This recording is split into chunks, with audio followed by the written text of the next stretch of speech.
Assalamualaikum warahmatullahi wabarakatuh.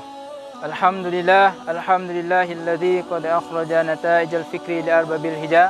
Asyhadu an la ilaha illallah wa asyhadu anna Muhammadan abduhu wa rasuluh la nabiyya ba'dah.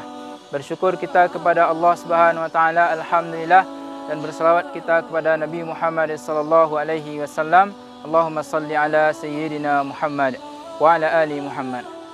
Kaum muslimin dan pemirsa dimanapun berada, adapun tausiah kita pada kesempatan kali ini berjudul jangan jadikan amalan kita bagaikan debu yang berterbangan. Kaum muslimin rahimakumullah, di bulan Ramadan ini kaum muslimin berlomba-lomba dalam beribadah kepada Allah Subhanahu wa taala. Ada yang meningkatkan amalan infak dan sedekahnya, ada yang meningkatkan amalan bacaan Qur'annya, ada yang meningkatkan amalan salat jemaahnya, ada pula yang meningkatkan amalan solat malamnya. Namun kita harus ingat pesan Rasulullah sallallahu alaihi wasallam dalam hadisnya, sebagaimana diriwayatkan oleh Imam Muslim. Rasulullah sallallahu alaihi wasallam bersabda, orang yang pertama kali diputuskan di hari kiamat nanti, yang pertama adalah orang yang mati syahid, yang mana orang ini dihadapkan kepada Allah Subhanahu wa taala. Lalu Allah Subhanahu wa taala memberitakan nikmat-nikmat yang telah Allah berikan kepadanya. Orang ini mengakuinya. Allah Subhanahu wa taala pun menanya orang ini, apakah amalanmu terhadap nikmat-nikmat itu?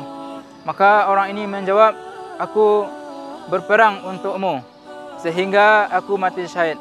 Allah Subhanahu wa taala berfirman, engkau dusta. Engkau berperang agar disebut sebagai seorang pahlawan, seorang pemberani. Maka orang ini diseret oleh malaikat lalu dilemparkan ke dalam neraka.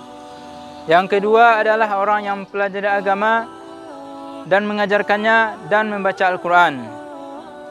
Lalu orang ini pun dihadapkan kepada Allah Subhanahu wa taala dan Allah pun menyebutkan nikmat-nikmat yang telah Allah berikan kepadanya. Lalu orang ini mengakuinya. Setelah itu Allah bertanya, apakah amalmu terhadap nikmat-nikmat itu? Orang ini menjawab, aku mempelajari agama dan mengajarinya dan membaca Al-Quran untukmu. Lalu Allah Subhanahu wa taala berfirman, engkau dusta. Engkau belajar agama dan mengajarkan agama tersebut agar disebut orang yang alim. Engkau membaca Al-Quran agar disebut orang yang qari. Maka orang ini pun Allah lemparkan ke dalam neraka. Yang ketiga adalah orang yang Allah luaskan rezekinya, Allah beri dia kekayaan. Maka orang ini juga dihadapkan kepada Allah Subhanahu wa taala dan Allah beritakan nikmat-nikmatnya kepada orang tersebut. Orang itu mengakuinya. Lalu Allah pun bertanya, apa amalanmu terhadap nikmat-nikmat itu? Maka orang ini juga menjawab, tiada perintah yang engkau perintahkan melainkan mendermakan harta, maka aku mendermakan harta tersebut untukmu.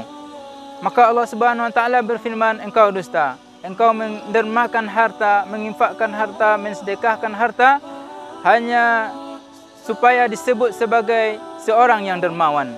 Maka orang ini juga dilemparkan oleh Allah Subhanahu wa taala ke dalam nerakanya. Kaum muslimin, hadis di atas sejalan dengan firman Allah Subhanahu wa taala di dalam surah Al-Furqan ayat 23. A'udzu billahi minasyaitonir rajim. Wa qadimna ila ma amilu min amalin faja'alnahu haba'an manthura. Dan kami akan tampakkan apa yang telah dahulu mereka lakukan, mereka amalkan, kemudian kami jadikan ia bagaikan debu yang berterbangan. Kaum muslimin pemirsa rahimakumullah, amalan akan sia-sia bila kita beramal bukan karena Allah Subhanahu wa taala. Bila kita beramal tidak ikhlas karena Allah Subhanahu wa taala, maka jangan sampai terbesit di hati kita, kita beramal agar dipuji oleh manusia, agar dilihat oleh manusia. Sebagaimana sabda Rasulullah sallallahu alaihi wasallam diterima dari Amirul Mukminin, innamal a'malu binniyat. Sesungguhnya hanya saja amal itu tergantung kepada niatnya. Maka oleh sebab itu, jangan kita sampai membaca Al-Quran karena orang. Jangan sampai kita solat karena ingin dilihat orang. Jangan sampai kita berlomba-lomba beribadah tapi tujuannya bukan kepada Allah Subhanahu wa taala. Oleh sebab itu kaum muslimin, jangan kita berharap kepada manusia karena manusia akan mati. Maka berharaplah kepada Allah yang Maha Hidup, yang Maha Kuasa, yang memberikan kita segalanya.